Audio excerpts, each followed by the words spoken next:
नाही, डायरिया आणि डिसेंट्री किंवा वॉटरबॉर्न डिसीज ज्याला म्हणतो, जलजन्य आजार, त्याचे रुग्ण हे संबंध वर्षभर दिसत असतात.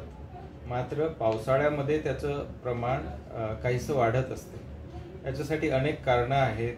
जसं पावसामुळे जे पाणी दूषित होण्याचे प्रकार आढळतात, माशांचं प्रमाण वाढतं, अस्वच्छता वाढते, हवेत दमटपणा वाढतो.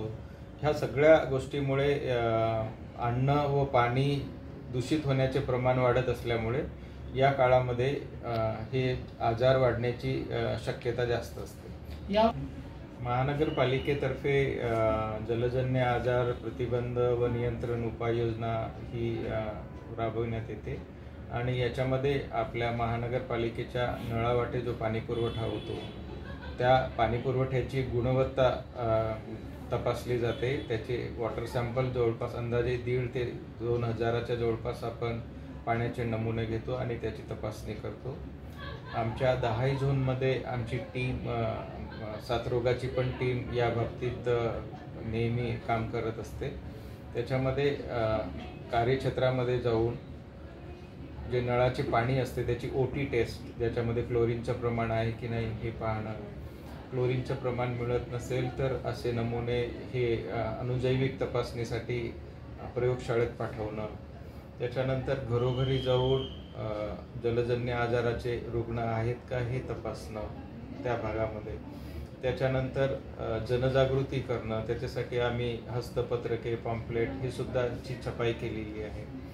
आणि एकंदरीत केस बेस रिस्पॉन्स, म्हणजे ज्या भागामध्ये जलजन्य आजाराचे, कावीळचे, गॅस्ट्रोचे, टायफॉईडच्या रुग्णांची माहिती आम्हाला मिळते, त्या भागामध्ये जाऊन त्या केसच्या हिस्ट्री घेऊन त्यांचा शोध घेतो की यांना इन्फेक्शन कुठून झालं आहे नेमकं, आणि त्या हिशोबाने मग हे काम करण्यात येतं.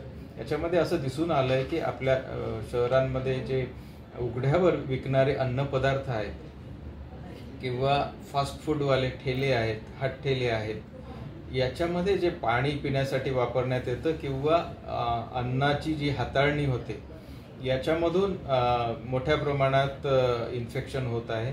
आणि म्हणून नागरिकांना असं आवाहन करतो की उघड्यावर विकले जाणारे अन्न, फास्ट फूड हे खाताना आपण काळजी घ्यावी आणि मनपाद्वारे पुरवठा होणाऱ्या नळाच्या पाण्याचाच वापर करावा पिण्यासाठी. इतर पाण्याचा वापर करू नये. पाणी हे झाकून ठेवावं. पाण्याची हाताळणी आणि साठवण ही योग्य पद्धतीने करावी आणि वैयक्तिक स्वच्छता पाळावी. नेहमी हात धुणं आहे, अन्नपदार्थ झाकून ठेवणं आहे. ह्या साध्या साध्या उपाययोजना केल्यास आपण जलजन्य आजाराला निश्चितच प्रतिबंध करू शकतो.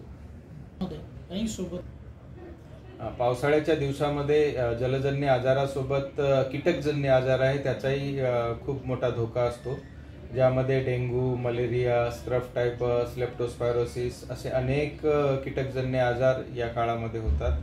त्यासाठी आपण आणि त्याचा मुख्य कारण आहे डास, आणि डासांची पैदास होऊ नये म्हणून आपण आठवड्यातून 1 दिवस कोरडा दिवस पाळायचा. कोरडा दिवस म्हणजे काय तर कोरडा दिवस म्हणजे आपण आपल्या घरातील जे पाणी साठवण्याचे भांडे आहेत ते रिकामे आणि कोरडे करणे. त्यामुळे आपल्या घरात डासांची पैदास होणार नाही आणि प्रत्येकाने हे पाळलं. डासांची पैदास आपण आपला घर, आपला छत, आपला परिसर, आपला आजूबाजूची जागा इथं कुठेही पाणी साचून राहणार नाही हे समजा, एवढी जरी काळजी घेतली तरी कीटकजन्य आजारावर किंवा डासांमुळे होणाऱ्या आजारांवर, डेंग्यू, मलेरिया ह्यासारख्या आजारावर म्हणजे हमखास नियंत्रण आपण मिळवू शकतो.